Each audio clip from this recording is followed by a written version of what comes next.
नमस्कार दोस्तों, कहानियों की दुनिया में आपका स्वागत है।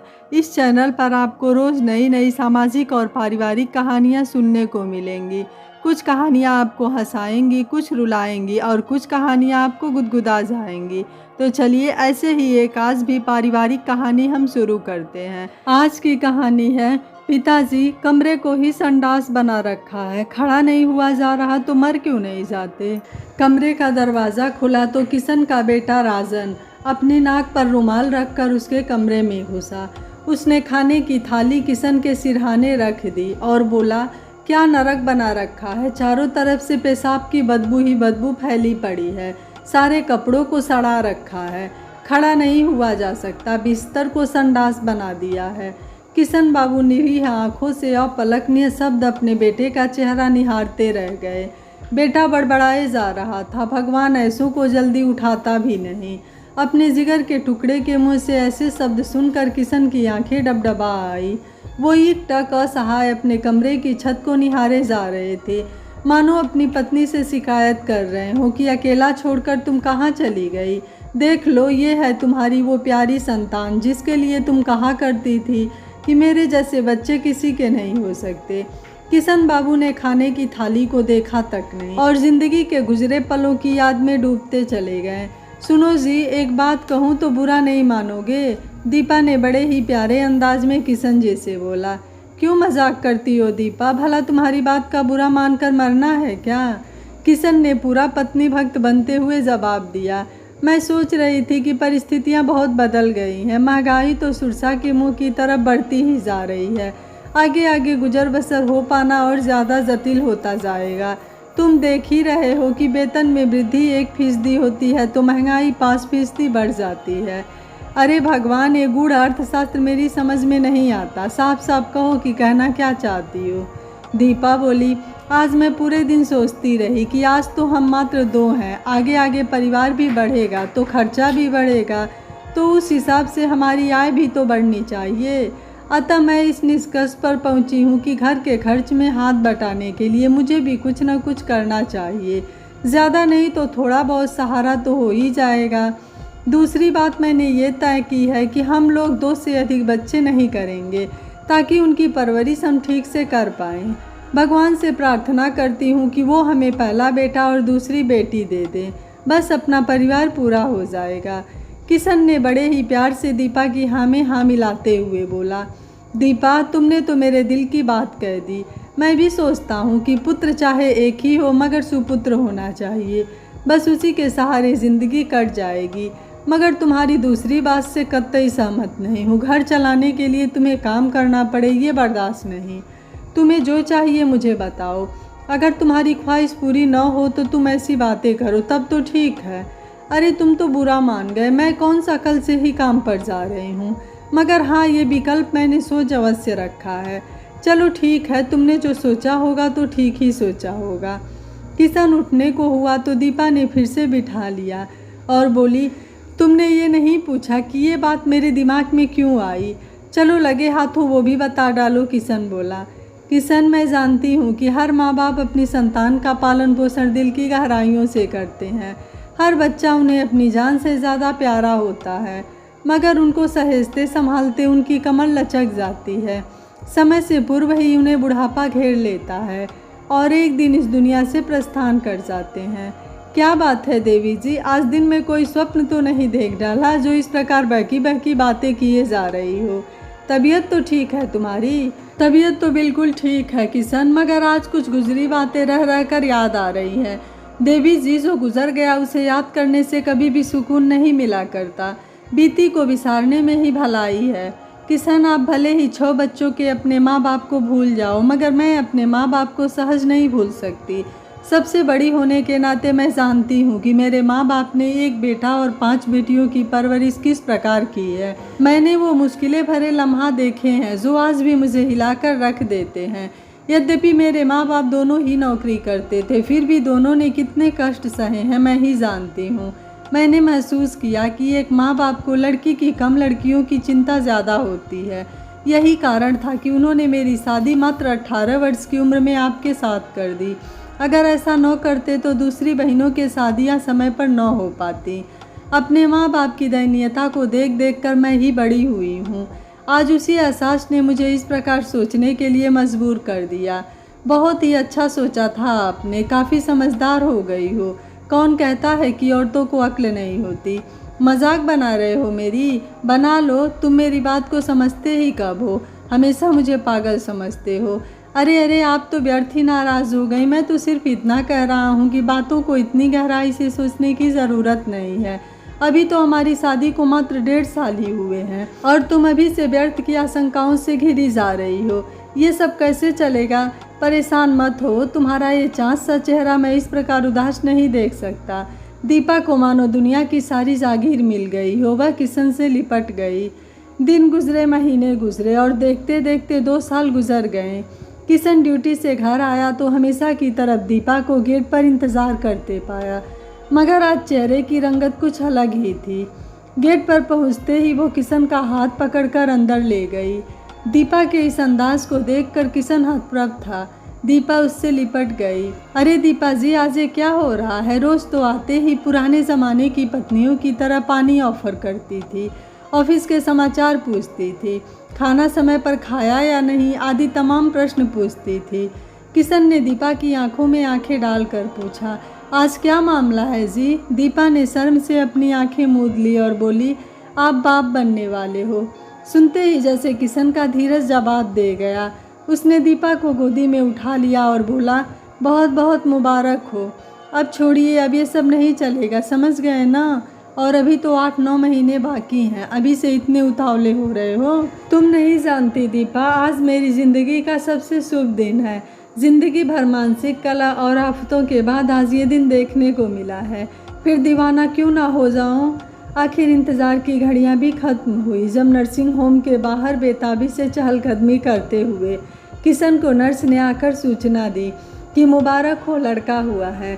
किशन की खुशी का ठिकाना न रहा। उसने झट से जेब से 50 रुपये निकाल कर नर्स को दिए, दौड़कर मिठाई भी ले आया और उसी नर्स को डिब्बा पकड़ा कर बोला कि कृपया सभी स्टाफ में बांट देना। किशन ने अभी तक माँ बेटे को नहीं देखा था, सो भाग कर दीपा के पास पहुँचा। दीपा देखकर मुस्कुरा दी। अरे कहाँ हैं हमारे राजकुमार, ज़रा हमारी गोद में भी तो दीजिए। तब तक नर्स ने बच्चे को लाकर किशन की गोद में दे दिया। किशन को लगा कि दुनिया की सारी दौलत आज सिमट कर उसकी गोद में आ गई हो। तभी किशन की तंद्रा टूट गई। बहू अपना दुपट्टा अपनी नाक पर रखकर कमरे में आई। शायद बर्तन वापस लेने आई थी। थाली में खाना जस का तस रखा हुआ था। देखते ही भन्ना उठी और बोली, रोटी क्या मुफ्त में बन जाती है? अब इसे मैं कुत्तों को खिलाऊं? शर्म नहीं आती? दुखी करके रख दिया है, कल से खाना ही नहीं भेजूंगी, मरो भूखे। यूँ रोज़ रोज़ के ठनगन देखना मेरे बस की बात नहीं है। बहू बड़बड़ाते हुए ऊपर अपने कमरे में चली गई। काफ़ी देर तक उसकी बकवास की आवाज़ किशन को बेचैन करती रही और इसी बेचैनी के आलम में उन्होंने आंखें बंद कर ली। वो पुनः अपने अतीत की भूल भुलैया में खो गए। किशन को आज पहली बार एहसास हुआ कि दुनिया में दौलत के अलावा कुछ भी अहम नहीं। डॉक्टर ने किशन को बिल पकड़ा दिया था। बिल की रकम देखकर किशन सोच में पड़ गए थे। 6500 का बिल है, मगर जेब में कुल 4000 ही पड़े हैं। घर से चलते वक्त उसने सोचा था कि इतने में काम हो जाना चाहिए, मगर अब तो 2500 का इंतज़ाम करना पड़ेगा। दिन होता तो बैंक से निकाल लाता, मगर शाम के वक्त भला बैंक का क्या मतलब? और नर्सिंग होम वाले भला कल तक की क्यों मानने लगे? आखिर निश्चय किया कि चलो किसी दोस्त से ही कल तक के लिए उधार ले लेता हूँ। नसीब अच्छा था कि ज़्यादा दौड़ धूप नहीं करनी पड़ी और पैसों का इंतज़ाम हो गया। बिल अदा कर उसी शाम पत्नी और बच्चों को लेकर किशन अपने किराए के मकान पर आ गया। अफसोस का विषय था कि माँ और बहनों को समय बता दिया गया था और निवेदन भी किया था कि 2-4 दिन पहले आ जाएं, मगर अब तक कोई भी नहीं पहुँचा था। बेचारा किशन पूरी लगन के साथ बीवी और बच्चे की खिदमत में लग गया। जब आदमी का मन प्रफुल्लित होता है और मामला संतान का हो तो वो कोई भी काम कर लेता है जो उसने कभी भी नहीं किए हों। लगातार 2 दिनों तक वो इसी प्रकार रात दिन घर के काम को संभालता रहा। 2 दिन बाद छोटी बहन आ गई और फिर सारा काम उसने संभाल लिया। धीरे धीरे 3 साल और गुजर गए। भगवान की अनुकंपा से किशन को एक और पुत्र रत्न की प्राप्ति हुई। दीपा ने नर्स को समझा रखा था कि अगर लड़का भी हो तो किशन को लड़की बताना। तदनुसार नर्स ने आकर सूचना दी कि लड़की हुई है। सुनकर किशन बहुत खुश हुआ। हे भगवान, आखिर तूने हमारी प्रार्थना स्वीकार कर ली थी। दीपा भी तो यही चाहती थी कि हमारा परिवार पूरा हो गया। इससे ज़्यादा सुखद और क्या हो सकता है। मगर किशन की ये खुशी ज़्यादा देर टिक न सकी। उसने जाकर जब बच्चे को अपनी गोदी में लिया तो वह चौंक गया। दीपा, ये क्या मजाक है? ये तो लड़का है और नर्स ने मुझे लड़की बताई थी। दीपा मुस्कुराई और बोली, बस आपके चेहरे की भावभंगिमा देखने के लिए ही हमने ये नाटक किया था। नर्स ने भी आकर बोला, सॉरी सर, मैडम ने ही कुछ देर के लिए ऐसा करने के लिए बोला था। किशन बोला, मैं हर हाल में खुश हूँ। अगर मनुष्य की सारी इच्छाएं उसी के अनुसार पूरी हो जाएं तो ईश्वर को कौन पूछेगा। वो जो कुछ भी सोचता है सही सोचता है। उसके सोचने में कोई कपट या चालाकी नहीं होती। अपने वचन के अनुसार दंपति अपने बच्चों की श्रेष्ठतम परवरिश में लग गए। दीपा हमेशा कहती थी कि मैं नहीं चाहती कि हमारे न रहने पर हमारी संतान हम पर दोषारोपण करे कि हमारे माँ बाप ने हमारे लालन पालन में कोई कमी छोड़ दी। शुरुआती शिक्षा शहर के सबसे बढ़िया स्कूल से पूरी करवाई। बड़ा बेटा 12वीं में था कि उसको इंजीनियरिंग में प्रवेश परीक्षा हेतु एक जगह से नहीं अपितु कई जगह से फॉर्म भरवाए गए, मगर बच्चे ज़्यादा और इंस्टीट्यूट कम होने की वजह से प्रवेश नहीं हो सका। मरता क्या न करता, उसको ग्रेजुएशन के वास्ते दाखिला दिलवा दिया गया। मगर इसी बीच पता चला कि एक बहुत ही बढ़िया इंस्टीट्यूट में मैनेजमेंट कोटा की सीटें खाली हैं, मगर उसके लिए मोटी रकम का इंतज़ाम करना पड़ेगा। किशन का तो बस एक में उद्देश्य था, बच्चों को इंजीनियर बनाना। सो उसने भागना दौड़ना शुरू कर दिया। कहना न होगा कि किशन ने किस किस तरह रकम का इंतज़ाम किया था। इसका न दीपा को बोध था और न ही बच्चों को। रकम का जुगाड़ होने पर किशन इस तरह खुश था मानो पैसा यूं ही मिल गया था। आखिर बच्चे का इंजीनियरिंग में प्रवेश जो मिल गया था। अपने सर चढ़े कर्ज का उसे ज़रा भी गम नहीं था। आज उसका दिल इतना प्रफुल्लित था मानो उसकी सारी मुरादें पूरी हो गई हो। 3 वर्ष के बाद दूसरा भी तैयार था और उसको भी इसी प्रकार जोड़ तोड़ करके इंजीनियरिंग में दाखिला दिलवा दिया गया था। दीपा कहा करती थी कि चाहे हमें कितने भी कष्ट क्यों न झेलने पड़े, मगर बच्चों को कुछ न कुछ बनाकर ही दम लूँगी। अपने समय पर बच्चों ने अपनी शिक्षा पूरी कर ली और दोनों की अच्छी नौकरी भी लग गई। दीपा किशन का बच्चों के प्रति कर्तव्य अब पूरा हो चुका था। अब वो उस जीवन में प्रवेश कर रहे थे जहाँ से उनकी दुनिया बदल जाती है। माँ बाप की वरीयता खिसक कर नीचे पहुँच जाती है। देखते देखते किशन के घर में बहुएं भी आ गई। किशन के घर में पुत्र वधुओं को वही सब कुछ हासिल था जो किसी बेटी को अपने माँ बाप के घर में होता है। पड़ोसी मजाक बनाने लग गए थे, दीपा अपने घर में बहुओं को नहीं अपितु बेटियों को लेकर आई है। सच्चाई भी तो यही थी कि किशन और दीपा ने अपनी बहुओं पर इतना प्यार लुटाया था कि लोग इस घर की नज़ीर देने लग गए थे। दीपा कहा करती थी कि यदि एक सास बहू से एक माँ के प्यार की ख्वाहिश रखती है तो उसे भी बहू को बेटी जैसा प्यार देना ही पड़ेगा। वक्त गुजरता चला गया। किशन बाबू सेवानिवृत्त होकर घर आ गए। पति पत्नी का वक्त 2 पोतों के बीच बड़े ही आनंदपूर्वक ढंग से गुजर रहा था कि वो हो गया जो कम से कम अभी नहीं होना चाहिए था। दीपा भरे पूरे परिवार को अकेला छोड़ इस दुनिया से सदा सदा के लिए चली गई। किशन की तो जैसे दुनिया ही लूट गई। घंटों अकेले बैठकर बड़बड़ाते रहते थे। न उन्हें खाने पीने का होश रहा था और न पहनने ओढ़ने की ही सुध थी। एक सुंदर सुडौल शरीर सूख कर पिछड़ा होता जा रहा था। आंखें अंदर होती जा रही थी और गाल पिचक गए थे। जान पहचान के लोग भी एक बारगी उन्हें पहचान नहीं पाते थे। बोलना तो लगभग बंद ही कर दिया था। बच्चों ने अपने स्तर पर बहुत कोशिश की थी मगर सब व्यर्थ। किशन बाबू दीपा पर इतने आश्रित थे कि खाने से लेकर कपड़ों तक की सारी जिम्मेदारी दीपा की ही होती थी। आज वो असहाय एवं निढाल से हो गए थे।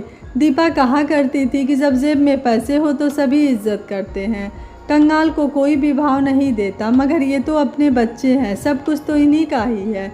वो फार्मूला यहाँ लागू नहीं होता। इसी धारणा को मन में रखते हुए एक दिन अपने दोनों बच्चों को अपने पास बुलाया और बड़े ही मध्यम आवाज़ में उन्हें बोला, बच्चों, तुम्हारे आवास की व्यवस्था तो मैंने कर ही दी है। मकान के लिए लिया गया बैंक का सारा लोन भी रिटायरमेंट से पहले ही चुकता कर दिया था। मेरे पास कुछ पैसा बैंक खाते में पड़ा हुआ है।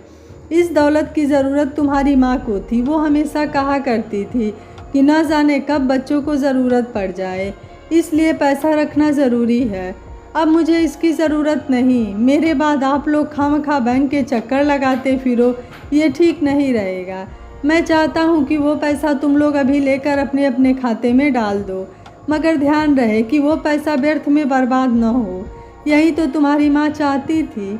बेटों ने इनकार भी किया, मगर किशन ने एक एक पैसा बच्चों को सौंप दिया। दीपा किशन की उलखर्जी और भावुकता से अच्छी तरह वाकिफ थी, अतः उसे संभालती रहती थी। मगर अब कोई भी लगाम नहीं रह गई थी किशन और दीपा के बीच। इसी बात को लेकर झगड़ा भी होता था, मगर भावुकता का भूत उतरते ही किशन को सब ऊंच नीच समझ आ जाती थी। किशन को पत्नी के जाने का इतना असर हुआ था कि जिंदगी के प्रति लगाव ही खत्म हो गया था। किशन देखते देखते इतने कमज़ोर हो गए थे कि खाट पकड़ ली, उठना बैठना भी मुश्किल हो गया। ऊपर से न जाने ये कौन सी बीमारी लग गई थी उनको, अपनी पेशाब पर नियंत्रण ही नहीं रहा। कोशिश करके वो बाथरूम तक पहुंचते थे, मगर तब तक पेशाब निकल चुकी होती थी। लैट्रिन के लिए बमुश्किल उठकर पहुंचते थे, खाना कम खा पाते थे, सो लैट्रिन के लिए 2 दिन तक प्रतीक्षा करनी पड़ती थी। मगर पेशाब के कारण उनका बिस्तर और कपड़े हर वक्त गीले ही रहते थे। पूरे कमरे में बदबू ही बदबू फैली रहती थी। किशन दीपा को बच्चों की पार्टी और उनके पेशाब से कभी बदबू नहीं लगी। कच्छी धोते वक्त कभी नाक मुँह नहीं सिकोड़ा। उनकी पेशाब से तर गद्दों को धोते और सूखने डालने पर उन्हें ज़रा भी बदबू नहीं लगी।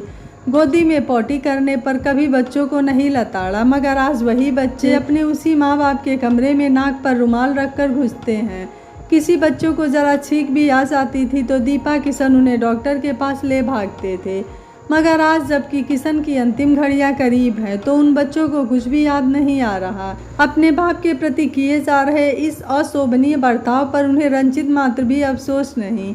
जो बहुएं पापा से पूछे बिना कोई काम नहीं करती थी, हर हुक्म की तामील के लिए हर वक्त तत्पर रहती थी, आज वही बहुएं शर्मनाक शब्दों से उन्हें विभूषित करने से भी नहीं चूकती। शायद दीपा इसी दिन के लिए कहा करती थी कि अगर दौलत पास हो तो सब आसपास नज़र आते हैं, अन्यथा वही होता है जो आज किशन के साथ हो रहा है। कभी बच्चों ने आके ये नहीं पूछा कि पापा चलो डॉक्टर को दिखा दें। मानते हैं कि किशन का जीवन से मोह भंग हो गया, तो क्या इस मामले में ज़बरदस्ती नहीं की जानी चाहिए थी? क्या डॉक्टर को घर पर बुलाकर नहीं दिखाना चाहिए था? मगर कोई क्यों खर्च करता? ये तो एक बाप ही हो सकता है जो अपनी संतान पर अपना सर्वस्व निछावर कर सकता है, संतान की खातिर भिखारी बन सकता है। उन्हें याद आ रहा था कि न जाने कितनी बार माँ के आगे दाल गलती न देखकर यही बेटे दौड़ते हुए किशन के पास आते थे और किशन बीबी से छुपाकर उनकी ख्वाहिश आंखें मूंद कर पूरी करने में तनिक भी देर नहीं लगाते थे। आज ये सोचकर दुख होता है कि उन्हीं बच्चों ने ये कोशिश भी नहीं की कि उनके दैनिक क्रियाकलापों में सहारा देकर उनकी मदद करते। कभी ये नहीं पूछा पापा आप क्या खाना पसंद करेंगे? खाना नहीं खाया तो जली कटी तो खूब सुना दी, मगर ये जानने की कभी कोशिश नहीं की कि खाना क्यों नहीं खाया। वो शायद भूल गए कि कभी इस घर में सबसे पहले ये पूछा जाता था कि पापा ये चीज़ आपको पसंद है या नहीं, मगर आज उसकी कोई पसंद नहीं रही। कभी किसी ने ये नहीं सोचा कि पापा का बिस्तर गीला होता है तो उसे बदल दिया जाए या धोकर सुखाया जाए, उनके कपड़े बदल दिए जाएं, उन्हें समय पर स्नान करा दिया जाए। नहीं, ऐसा कभी नहीं हुआ। बस सब एक ही प्रतीक्षा कर रहे थे कि वो कौन सा दिन होगा जब भगवान इन्हें उठाएगा। दूसरा बेटा अगर चाहता तो इसी घर से भी अपनी ड्यूटी कर सकता था, मगर वो अपनी जान बचाने के चक्कर में बीबी संग पास के शहर में रहने लग गया था। वो भी कम नहीं था, जब कभी भी आता तो उपदेश झाड़कर चला जाता। उसके मुंह से गलती से भी ये नहीं निकलता था कि पापा हमारे साथ चलो या चलो डॉक्टर को दिखा लाएं। कभी राजन ये न कह बैठे कि भाई पापा को साथ लेते जाओ। इसी चक्कर में वो जरा सी देर ही रुकता था और भाग जाता था। किशन को शायद किसी बात का गम नहीं था, अगर था तो ये कि उनके पोतों को उनके पास तक नहीं आने दिया जाता था। कितने दिन हो गए इन आँखों ने उनके दूर से भी दीदार नहीं किए। किशन बाबू सोच रहे थे कि दीपा कितनी प्रैक्टिकल थी। भावनाओं में बहकर तो उसने कुछ भी करना सीखा ही नहीं था। आज उसकी एक एक बात सत्य सिद्ध हो रही है। आज दीपा की दूसरी वर्षी थी। किशन सवेरे सवेरे बड़े प्रयास के बाद अपने पलंग से उठे और दीवार का सहारा लेकर बाहर के कमरे में पहुंच गए। थोड़ी देर तक उस कमरे को निहारते रहे, शायद सोच रहे थे कि ये वही कमरा है जहाँ कभी अपनी मित्र मंडली के साथ बैठकर ठहाके लगाया करते थे। उनकी नज़र दीपा के माल्यार्पित फोटो पर अटक गई। वो हाथ जोड़कर एकटक उसे निहारते रहे। आंखों से अविरल धारा बह निकली। अभी कुछ मिनट ही गुजरे थे कि अचानक उनका शरीर थर थर काँपने लगा और देखते ही देखते वो ज़मीन पर गिरते चले गए। उनका प्राणांत हो चुका था। उनकी निर्जीव आंखें अब भी दीपा के फोटो को निहार रही थीं। उनकी आत्मा पत्नी की भटकती आत्मा को साथ लेकर अनंत में विलीन हो चुकी थी। पूरे 1 घंटे के बाद राजन नीचे आया और किशन को इस अवस्था में देखकर चीख पड़ा, पापा। निश्चित रूप से ये चीख बनावटी नहीं थी। पिता से लिपट कर वो चीखे जा रहा था।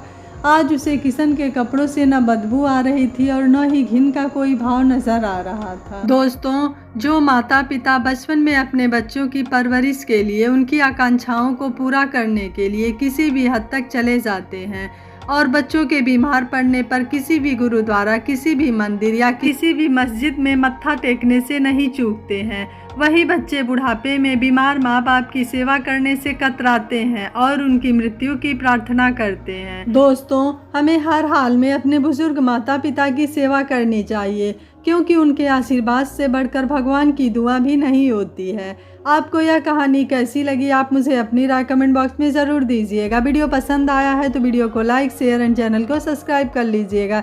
Thank you for watching. मिलते हैं अगली कहानी में।